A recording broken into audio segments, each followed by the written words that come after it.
Salam əziz və dəyərli tələbələr, xoş gördük hər birinizi. Mən Orxan Əli. Ümid edirəm ki, yaxşısınız.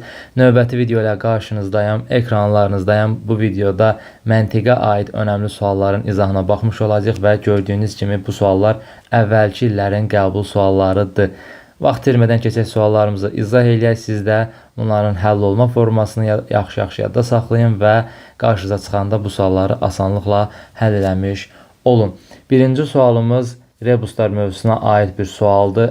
Baxan kimi ağla gəlməyən tiplərdəndir. Həll formasının üsulunu yadda saxlayandan sonra bir problem yaşamır. Bir də ki, bu tipə çox diqqətli olun. Çünki həll forması deyilsə belə müəyyən müddətdən sonra yadda çıxan tiplərdəndir. Ona görə diqqətli olursunuz. Deməli, burada fikir verin, iki formada fiqur var. Bir bu formada, bir də bu formada. Yəni bunlar ayrı-ayrı fiqurlardır və həll formaları təbii ki, ayrı olur. Nə edəcəyik burada? 7 və 5-i toplayırıq. Yəni aşağıda olan üçbucaqlar bunlar toplanır, cəm eləyir 12. Burada da 63 var. Necə əlaqələndirə bilərik? 12-ni 3-ə vurmaqla, 12-ni 3-ə vuranda 36 eləyir. 36-nın da tərsi 63 eləyir. Gəlin aşağıdakında yoxlayaq görək, düz tapdıqmı? 9-u 6-nı toplayır bir-birindən eləyir 15. 15-i 3-ə vurur eləyir 45. 45-i tərsinə çevir eləyir 54. Deməli, nə etmək lazımdır? 3 dənə prosesdən keçmək lazım. Birinci, bunları topla, sonra 3-ə vur, sonra tərsinə çevir. Burada isə əksinə biraz fərq var demək olar, əksinə deməzdim. 8-dən 2 yuxarıdadır. Fikir verirsiniz, buradakı üç bucaqlar aşağıdaydı, buradakılar isə yuxarıdadır. Onda nə edir burada? Fərq bir dənə çıxmadadır. 8-dən 2 çıxır, eləyir 6, yenə 3-ə vurur 18, yenə tərsinə çevirir 81. Fikir verin 81 yazılıb. 7 ilə 1, 7-dən 1 çıxsam yenə 6, 3-ə vursam 18, tərsi 81. 3-ə vurma, tərsinə çevirmə olduğu kimi qalır. Sadəcə üç bucaqlar yuxarıda olanda çıxır bir-birindən rəqəmləri, üç bucaqlar aşağıda olanda rəqəmləri bir-birindən toplayır. Bizdən soruşulan hissədə isə iki cür baxa bilərik. Bir, bu formada baxsaq, buradakı misal kimi həll eləməliyik. Yox, bu formada baxsaq, bu misal kimi həll eləməliyik. Fərqi yoxdur. Hansını istəyirsiniz, o formada həll eləyək. Cavab olsa ki, eyni alınmış olacaq. Zaten burada bir cavabımıza ehtiyac var. Buradakı dedik, buradakı kimi baxsaq, nə etməliyik? Buradakı rəqəmləri toplayıb, 3-ə vurub, tərsinə çevirəndə 42-ni almalıyıq. Düzdür? 42-nin tərsincə də bu dəfə geridən gəlmək lazımdır. 42-nin tərsi 24-dür. Deməli, mən nə etməliyəm? Elə bir ədəd tapmalıyam ki, 6 ilə o ədədi toplayıb 3-ə vuranda 24 eləsin. Təbii ki, bu da 2 rəqəmidir. Söhbət 2-dən gedir. 6 ilə 2-yi toplasam 8, 8-i 3-ə vursam 24, tərsinə çevirsəm 42 ilə. Burada 42 yazılmışdır. Gəlin aşağı formada da həll eləyək. Yenə eyni cavabı almış olacaq. Zaten 2-ni tapmışıq. 6-dan 2 çıxsam 4 eləyəcək. 4-ü 3-ə vursam 12, tərsinə çevirsəm 21. Baxın, burada qeyd edibdir. Deməli, cavabımız olacaq nə? C variantı 2. Gəldik ikinci suala. Aşkar operatorlar mövzusunun demək olar ki, biraz çətinləşdirilmiş sualı deyə bilərik. Gəlin bir qeyd yaradaq özümüzə. Daha rahat və geniş bir sahədə həll eləməyimiz üçün. Baxın, burada B3 soruşur. Hələ ki, buranın işimiz yoxdur. Biz B-nin qiymətini tapaq, ondan sonra gəlib son hissəyə toxunarıq. Biz bilirik ki, aşkar operatorlarda nədir? Sağ sağa bərabərdir, sol sola bərabərdir. Burada da eyni qaydanı tətbiq edirsiniz. Sadəcə burada B-lərdən istifadə olunub. Bunlar sizi çaşdırmasın. Yəni, sistemli geçsək, çox rahat, çox sadə suallardan biridir. A-nın yerinə baxın, sol tərəfə bərabərdir. 18 qoysam, B-nin yerinə də elə B qiymətini qoymalıyım. Bu sizi çaşdırmasın. Burada B-nin yerinə mən necə B qiyməti qoya bilərəm? Kim deyir ki, qoya bilməzsən? Yəni, B-nin qiymətinə 4 verməyib, B-yi verib. Mən də elə B-ni qoyub yazacağım və hesablayacağım. Misalın da biraz çətinliyi oradan irəli gəlir. Deməli, A-nın yerinə 18, B-nin yerinə B qoysam, misalımız belə olacaq. Bura 18, B-nin qiymətinə də B qoysam, olacaq nə? 18-dən 2-ci cəmi 20 çıxaq B. Deməli, mən 18 ilə B-ni yuxarıdakı misalda, yəni həll olunacaq sətirimiz buradır. Yerinə qoyanda hansı cavabı aldım? 20 çıxaq B. Deməli, mötərizənin yerinə 20 çıxaq B yaza bilərəm. Bunu yazandan sonra elə bir yeni bir misal ortaya çıxır. Bu dəfə sol tərəfimdə 20 çıxaq B ifadəsidir. Sağ tərəfimdə yenə B qiymətidir. Bu da normaldır. Yəni misallarımızda, aşağı operator misallarımızda əksərən çox vaxt qabağınıza çıxır. İfadə formasıdır. 20 çıxaq B və B. Yəni bir qiymətimiz budur, bir qiymətimiz də budur. Yenə normaldır, sadəcə biraz fərqlilik var. Bu dəfə də A-nın qiyməti baxın burada olandı, çünki sol tərəfdə A-dır. A-nın qiyməti nə oldu? A-nın yerinə 20 çıxaq B yazacağam. B-nin qiyməti nəyə bərabərdir? Sarı B idi sadəcə. B-nin də qiyməti B. Deməli, A-nın yerinə 20 çıxaq B yazıram. 20 çıxaq B. B-nin qiyməti də elə B idi. Çıxaq B. Üstəgəl 2 yerində qalır. Bu ifadə nə oldu? 20 ilə 2 elədi. 22. 2-dən də B var. Çıxılsın 2B. Deməli, mən bu hissəni həll elədim. 18, daha doğrusu 20 çıxaq B də burada. Bu misalı həll eləyəndən sonra, baxın, buradakı cavabı gəldim, aldım. 22 çıxaq 2B. Bizə deyirdi ki, bu ifadə nəyə bərabərdir? 8-ə. Buradakı ifadə 8-ə bərabərdirsə, onda aldığım cavab da nədir? 8-ə bərabərdir. Biz burada bunu yaratdıq, amma heç ehtiyac olmadı buna. Bunu buradan silək getsin. 22 çıxaq 2B-yə. Onda yazacaq nə? 22 çıxılsın 2B bərabərdir 8-ə. Burada mənfi 2B bərabərdir mənfi 14-ə, 22 o tərəfə keçirdik. B də bərabərdir, mənfilər bir-birinə böləndə 7 alınır. B 7 cavabını alan kimi qaçıb C variantını işarələmirik. Çünki bizdən B-nin qiymətini yox, B, bax bunun qiymətini soruşur, 3 qiymətinin, B 3 qiymətini soruşur. Dilim dolaşdı. B-nin qiymətini necə tapdıq? 7 tapdıq və bunu tapandan sonra həll eləyəcəyik qiyməti, o zaman cavabımızı tapmış olacaq. Yenə buradan istifadə edəcəyik. Bir də ki, bəzən tələbələrə ən çox çaşdan hissələrdən ibarət budur ki, buradan dəfələrlə istifadə eləməyimiz. Yəni, yadda saxlayın, bu bizə, belə deyim, nə rolunu oynayır? Düstur rolunu oynayır. Düstur rolunu oynayır və istədiyimiz qədər nəinki 5 dənə istəyir, 15 dənə qiymət versin, yəni silib hesablayacaq, silib hesablayacaq, orada bir problem yoxdur. Siz də bunu beyninizdə bir problemə çevirməyin qəti şəkildə. 7, 3. Bu dəfə A-nın qiyməti 7, B-nin qiyməti 3 oldu. Baxın, sol-sola bərabər götürdüm, sağı da sağa bərabər. A-nın qiyməti 7, B-nin qiyməti 3. 7-dən 3 çıxsam 4, 4-ün üstünə 2 gəlsəm 6. Cavabımız neçə oldu? 6, yəni B variantı fikir verirsiniz. Bəxləm 7 eləmişdik. Tez tələsik yazsaq B-nin qiymətini, cavabımız təbii ki, səhv olacaqdı. Belə. Gəldik 3-cü suala. 3-cü sualda yenə aşkar operatorlar mövzusuna aid bir sualdır. Sadəcə fərqli tiplərdəndir. Bu fərqli tip nədən ibarətdir? Burada AB, burada da BA verilməsindən. Yadda saxlayırıq. İndi qeyd bizə lazım olacaq. Yadda saxlayırıq ki, bu formada, bu tipdə misal gördünüzsə, indi qeyd edəcəyim üsuldan istifadə edib yazacaqsınız və rahat tapacaqsınız sualımızın cavabını. Burada bu 4 bizi çaşdırmasın deyə bütün misallarda bu 4 üstəgəldə ola bilərdi, 4 çıxma da ola bilərdi, bölmə formasında, kəsr formasında ola bilərdi, fərqi yoxdur. Bu bizi qiymət yerinə qoyanda çaşdırmasın deyə bu 4-ü buradan silib gətirib qeyd etmək lazımdır bura. Düzdür, kəsr alınır. Bəzi tələbələrimiz kəsirdən qorxur, amma qorxmağa ehtiyac yoxdur. Yəni, buradakı 4 nədir? Elə bilin ki, 4x bərabərdir 24 ifadəsində x nəyə bərabər olur? 24 bölək 4-dür. İndi mən də buradakı 4-ü yox elədim. Bu ifadə bölünsün 4 alındı. Bu da sizi çaşdırmaz. Deməli, nə etmək lazımdır? Bir dəfə AB, bir dəfə BA görəndə bu misalı bu formada yazmaq lazımdır. Burada verilən qiyməti bir dəfə 4-1 formasında yerləşdirmək lazımdır. Bir dəfə isə 1-4 formasında yerləşdirmək lazımdır və sistem tənlik alınır. Oradan da hərəkətə keçib həll edib misalımızı tapırıq. Necə? Deməli, dedik ki, birinci 4-1 qiymətini qoyaq. Bu 4 keçmişdi o tərəfə. 4-1 qiymətini qoysaq, A-nın qiymətini 4, B-nin qiymətini 1. A-ya 4, B-yə 1 qoysaq, belə bir ifadə alınır. 4, 1 bərabərdir. 6 dəfə 4-ün elə 24.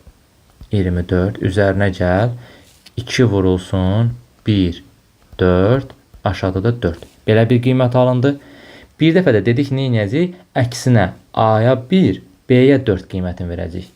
Niyə desəz, yəni bu misalların həll olunma qaydası budur. Bu formada həll olunur.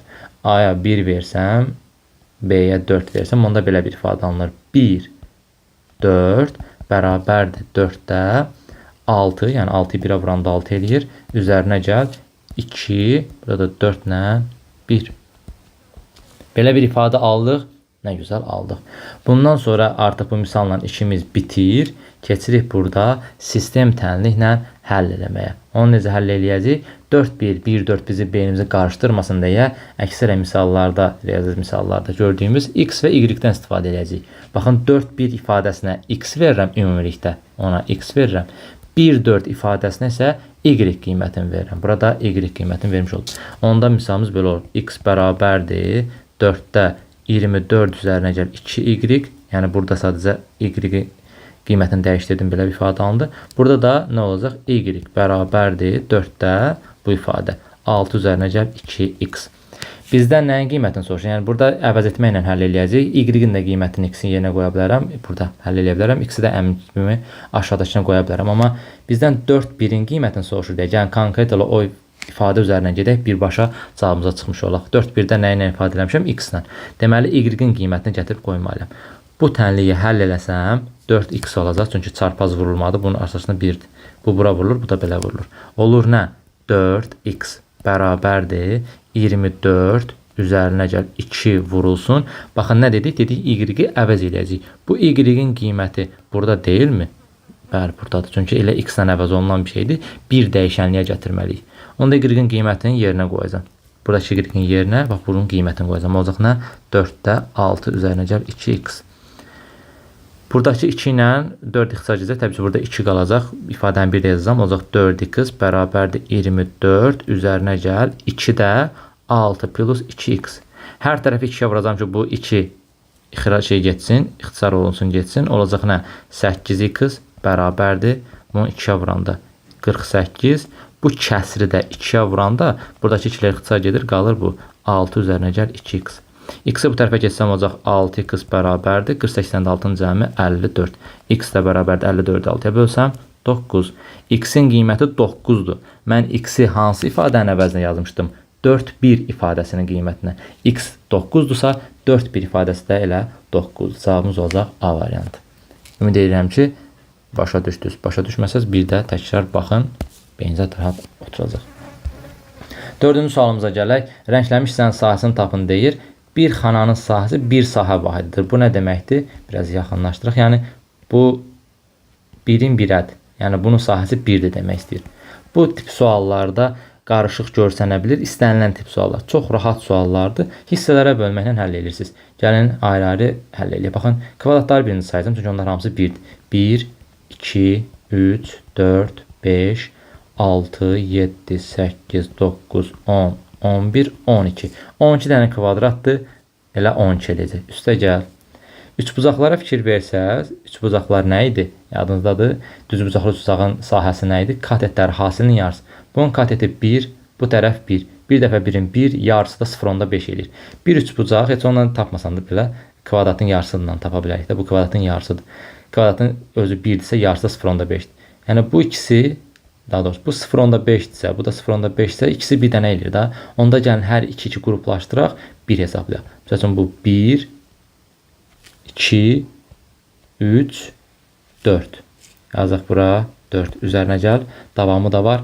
Tək-tək üçbucaqları hesablayaq. Baxın, biri burada. 1, 2, 3, 4, 5, 6, 7, 8. 8 dənə də üçbucaq var. 8 vurulsun. Üçbucağın bir sahəsinə qədər 0.5. Bu da eləyir 4. 4 də buradan gəldi. Üzərinə gəl. Hansı hissələr qaldı? Bir dənə böyük bucaqlar. Böyük bucaqlarda deməli düzbucaqlı üçbucaqlardır. Katet məsələsindən həll edirik yenə. Katetlər hasilinin yarısı. Bu tərəf katet 1-dir, bu tərəf katet 2-dir. 1-i 2-yə vuranda 2, yarısı da 1. Yəni 2-2-yə böləndə 1 edir. Deməli böyük bucaqların da hərəsinin sahəsi 1-dir, 1-dir, 1-dir. 4 də buradadır. Başqa nəsə qaldı? Xeyr, hamısını tapmış olduq. 12, 4, 16, 20, 24. Deməli bu hissədə rənglənmişlərin sahəsi 24-dür. Məndə çox uzatmağa gerək yoxdur. 5-ci sual da biraz qəribə sual tiplərindəndir. Bəlkə də ağla çətin gələr. Yadda saxlayın. Bu sual tipləri fərqli-fərqli həll olunma qaydası var. Bu sualın həll olunması qaydası isə yuxarıları ayırmaq lazımdır. Yəni hər tərəfə. Baxın, bu yuxarıları ayırdım. 3 dənə ağ var, bir dənə qara. Ən az rəngdə olan hansıdırsa, onu həmin hissəyə qeyd edir. Bax, yəni yeni olan dairədə yuxarı hissə qeyd edilir. Və ya da ki, sol tərəfə baxaq. Baxın, bir dənə ağ, qara, ağ, ağ. Yenə 3 dənə ağ var, bir dənə qara var. Az olan hansıdır? Qara. Ona görə qaranı yenə sol tərəfə qeydlədi. Eyni istiqamətə qeyd eləyir təbii ki. Yenə baxırıq sağ tərəfdə. Qaradır, qaradır, qaradır, ağdır. Bu dəfə az olan hansıdır? Ağ. Baxın, həqiqətən az olanı qeydlədi. Bəs bura niyə boşdur müəllim? Bunda nə edəcəyik? Bunda isə diqqətli olun. Baxın, qara, ağ, ağ, qara. 2 dənə qara, 2 dənə ağ. Bərabər sayda olanda isə bura heç birini qeyd eləmir. Tarixdə bunu da özünüz yoxlayarsınız. Birbaşa cavabımıza keçsək, baxın, ağdır, ağdır, qaradır, qaradır. 2 ağ, 2 qaradırsa, yuxarısı nə etməlidir? Boş olmalıdır. Burada bunu qeyd edib, burada da bunu qeyd edib, burada da bunu qeyd edib. Olmaz. Ya B ya da D variantıdır. Həmişə belə olan sonra vaxtda səmərəli istifadə etmək üçün oxşar olan hissə, yəni fərqli olan hissə, baxın daha doğrusu, fərqli olan hissə bu hissədir. Burada olmalıdır, yoxsa olmalı deyil. Bir dənə ona baxaq, cavabımızı tapaq. Baxıram, burada ağ var, burada qara var, burada ağ var, burada ağ var. 3 dənə ağ var, bir dənə qara. Az olan hansıdır? Qara. Deməli, burada bir dənə qara olmalıydı. D variantını atıram, cavabımız orana B. Digər ikisini də yoxlaya bilərsiniz. Gəldik 6-cı suala. Analogiya, anagram mövzusuna aid bir sualdır. Belə bir sual özüm seçmişəm ki, burada variantlarını da bir neçə dənə elm adı var, onları da öyrənmiş olasınız. Oftalmologiya göz haqqında elmdir. İxtiyologiya balıqlar haqqında elmdir. Mikologiya göbələklər haqqında elmdir. Ornitologiya quşlar haqqında elmdir. Kinologiya itlər haqqında elmdir. İtlər, quşlar, göbələk, isə balıqlar haqqındadır. Cavabımız olur B variantı embriyologiya, rüşeym haqqında olan elm embriyologiya adlanır. Hippologiya var, o da atlar haqqında elmdir. Belə. Cədvəllər mövzusuna aid bir sualdır. Baxırsınız, rəqəmlər qarışıqdır və bu formada olan tiplər olanda əksərən kəsişmə variantından istifadə edilir. Yəni, burada hər hansısa bir riyazi əməl nəzərdə tutulur. Ya toplama, ya vurma, ya çıxma, ya bölmə. Fərqi yoxdur, indi onu baxacaq hansılardır. Və əksərən kəsişmə yoluna. Yəni, məsəl üçün 16 ilə 21-dən 21 alıb, 31 ilə 26-dan 32 alıb. Necə alıb, onları tapmaq lazımdır. Rəqəmləri cəminə baxsaq, 23 ilə 21 ümumiyyətlə cəmə baxsaq, 34 elə heç bir əlaqəsi yarada bilmirəm. Rəqəmləri cəminə baxanda isə, yəni 15 nəysə hasildir, 3-ün hasildir, tez bu görsənir. Bu tip misalları, yəni cədvəllər mövzusunu çox işləyəndə artıq beyinə avtomatik yazılır. Necə həll oluna bilər, onu tapırıq rahat-rahat. Birdən-birə ağla gəlməyə bilər, yəni bunu özünüzdə böyük bir problemə çevirməyin. Rəqəmləri cəmi 5-dir, bunun rəqəmləri cəmi 7-dir, bunun rəqəmləri cəmi 4-dür, bunun 5-dir, bunda rəqəmləri cəmi 8-dir, düzdür. 5-dən 3-ün hasili neçə eləyir? 15, gördünüz, buraya yazdı 15. Və yaxud da ki, 7 ilə 3-ün hasili neçə eləyir? 21. Və yaxud da ki, 4 ilə 8-in hasili neçə eləyir? 32. Sual içərisindəki nəyin kəsişməsidir? Baxırıq, buradakı 7-nin, buradakı 8-in. 7 dəfə 8-in də eləyir neçə? 56 B variantı. Gəldik nəhayət 8-ci və sonuncu suala. Yenə rebuslar mövzusuna aid bir sualdır. Fikir verin, bu tipli suallarda bir qanun uyğunluq axtarmaq lazımdır. Hardan başlayayım, hardan giriş eləyim? Mən fikir verirəm ki, buradakı 4 32-nin böləndir, 42, yəni 6 da 42-nin böləndir, 7 35-in böləndir və s. Görürsünüz, bir-birinə nə edir? Bölünür. Yəni 32 4-ə, 42 6-ya, 35 7-yə rahatlıqla bölünür. Bu bizə bir istiqamət verməlidir. Tez 32-ni 4-ə bölsəm, isə 8. Yəni bu 52-dir, 12-dir. Ondan 8 alsam mən, yuxarıdakı 4-ə vurub 32-ni alaram. Və hətta ki, 34 ilə 15-dən 7 alsam, yuxarıdakı 6-ya vurub 42 alaram. Bu bizə istiqamət verdi. Yaxşı, bəs 52 ilə 12-dən necə mən 8 alaram? 52 ilə 12 çıxsam 40 eləyər, bir şey alınmaz. Toplasam bir şey alınmaz. Rəqəmlərini 7, 8, 10. Ümumi özünü toplasam, tez görürəm ki, 64 eləyir. 64 nəyin kvadratı 8-in? Hə, deməli, buradakı rəqəmləri toplayıb kök altına alsam, istədiyim 8-i alaram. 34 ilə 15-in cəmi neçədir? 49. Kök altı neçədir? 7. 7 vuram 6 eləyir 42. 12 ilə 13-ün cəmi neçədir? 25. Kök altına alsam 5, 7-yə vursam 35. 60 ilə 21-in cəmi eləyir 81. Kök altına alıram eləyir 9. 9-u vururam 3-ə eləyir 27. Cavabımız oldu nə? E variantı 27. Aşağıdakıları topla, kök altına al, yuxarıdakı rəqəmə vur, ortadakı qiymət alınsın deyir bu misalımızda. Bax belə 8 dənə sualın izahına baxdıq. Diqqətli şəkildə baxırsınız bu suallara. Çox maraqlı suallar idi və yadda saxlayırsınız. İnşallah növbəti videolarda görüşənədək sağ olun, hələlik.